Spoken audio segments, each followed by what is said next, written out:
So you can think of therefore social good.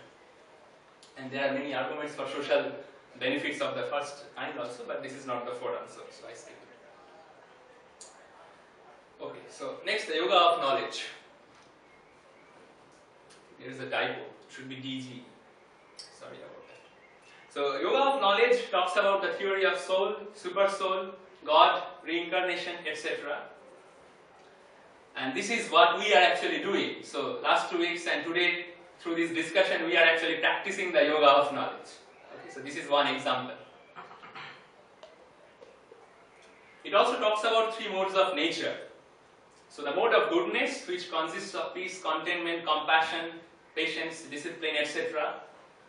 The mode of passion, which talks about attachment and aversion, anxiety, desire to control. And the mode of ignorance, which is anger, fear, laziness. Okay, and this yoga tells you that how any activity in your life can be classified in these 3 categories. Like your eating habits, your sleeping habits, your talking habits, your walking habits, your interaction habits, the times of the day, anything can be classified in these 3 modes. So for example, the early morning is considered to be the mode of goodness, where the mind is relatively peaceful. Then the day, the midday, when a lot of people are running around, working in the office or school, that's the mode of passion. And the time of night, when you are sleeping or dreaming, that's the mode of ignorance. So anything you can classify. And it also talks about how to obtain knowledge. It's through succession from the chain of masters who have mastered the knowledge. And of course not accepting the knowledge without question. The Vedic philosophy strongly recommends you that you must question when you receive knowledge. And the mood of asking the question should be understanding. So having said that, the next thing is yoga of exercise. It has mainly 8 steps. So the first step is called yama, which is don'ts, which includes like no violence, not telling lie, no greed, no stealing, etc. The basic civic laws. Then there are do's or niyamas, which is like cleanliness, austerities, etc. Then the third one is asana or sitting postures. So the thing is that in many of the modern yoga classes, people directly go into the third step without thinking about the first 2 steps. But in the actual the literature on yoga or the actual origin of yoga, all these texts talk about these 8 steps in succession. So first you have to follow do's and don'ts. And before that you have to follow the 4 basic principles that I had talked about, the diet and the other 3 principles. Then yama, niyama, and then you have to go to asana. Otherwise, the benefits will not be to its full extent. There may be some partial benefit, but it will not be as beneficial as it would have been otherwise. The 4th one is pranayama. Again, there are many people jumping into the 4th stage directly. Of course, it may have some partial benefit.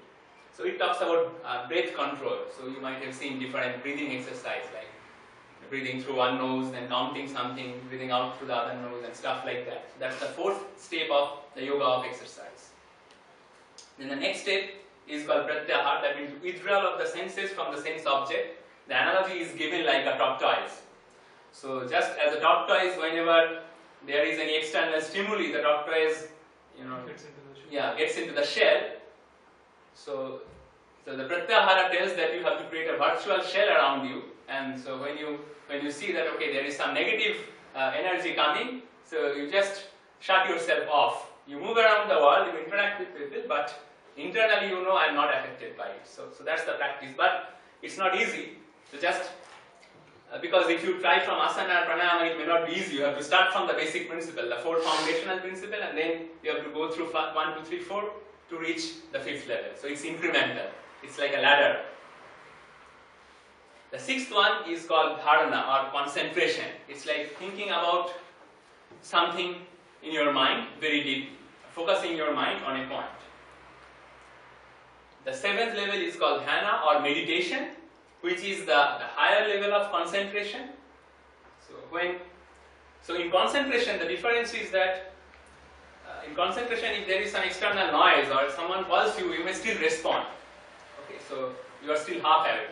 But in dhyana or meditation, you are deeply inside your mind, and then probably you may not respond if someone calls you. And the last step in this yoga of exercise is called samadhi or trance.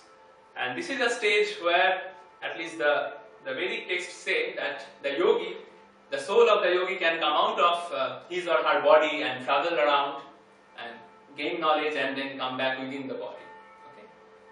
And so there are some reported cases. I mean, it's up to you whether you believe it or not. Okay.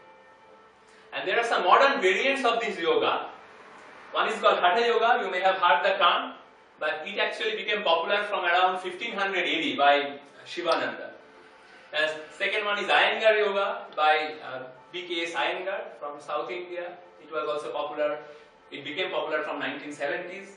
In US, Bikram Yoga is very popular, which is by Bikram Choudhury. Actually, he modified some asanas and something from 1970s.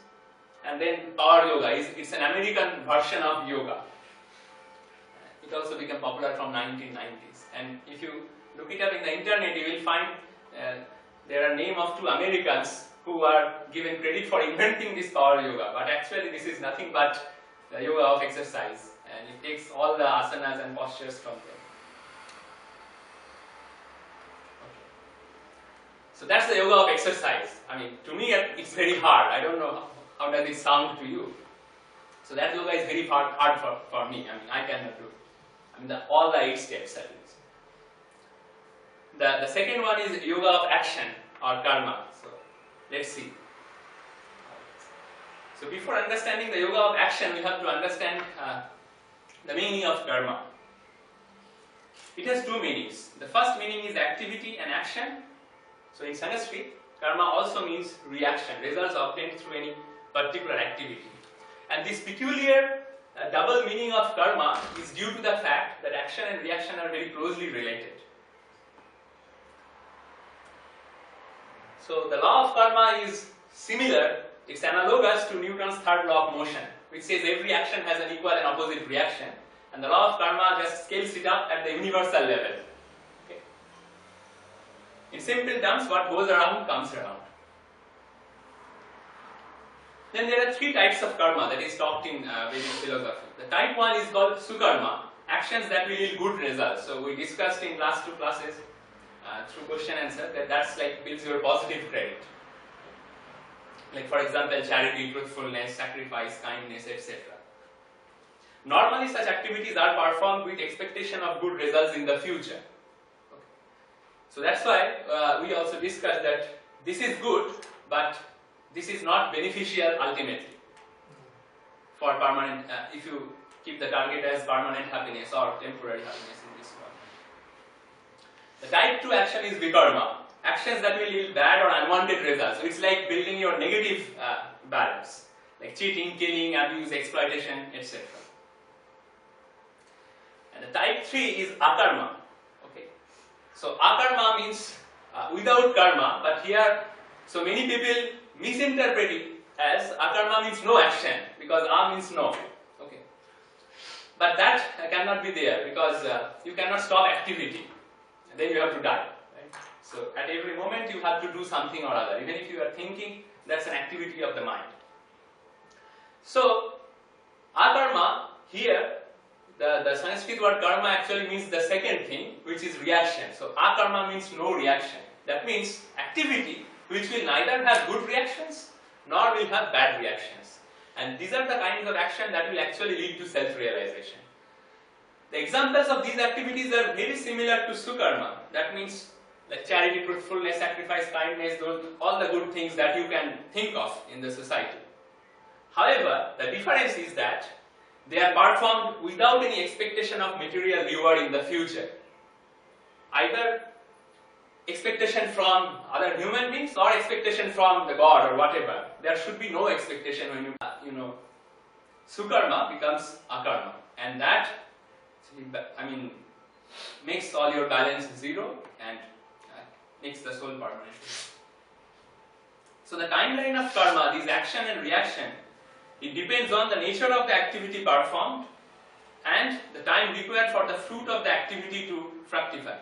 So for example, when you touch a fire, right, you immediately feel the reaction. There is no delay. But when you add, suppose, some food which is stale, or the food which is beyond expiry date, so you may have a food poison, but you may not feel immediately after eating the food. You may feel it the next day. So we can see that in this material world, reactions have their time. The reaction time, it can be instantaneous, like fire, or it can be more than that, like the food poison. So similarly, the law of karma, it also may be instantaneous, or maybe in this life, or it may take some time to take its effect. So it can be in your next life. And that we discussed in detail in the last class also, that how the law of karma affects soul through different lives. So if you do sukarma, it's like you get a promotion, and if you do vikarma, it's like you get a demotion. But ultimately you are stuck in the stairs, either up or down. It's relative ultimately. And the method of going beyond is akarma. So the long-term benefit is the eventual liberation from the cycle of birth and death. And if that is not in your target, then the second benefit is that remove the covering of the false ego and makes one realize one's true self. And the third one is gives one stability and power to control the mind in this very lifetime. But again, you will also agree that this type of yoga is also very difficult to perform. I mean, you can try to do it. It's very good, but doing some action without expecting a result is very difficult.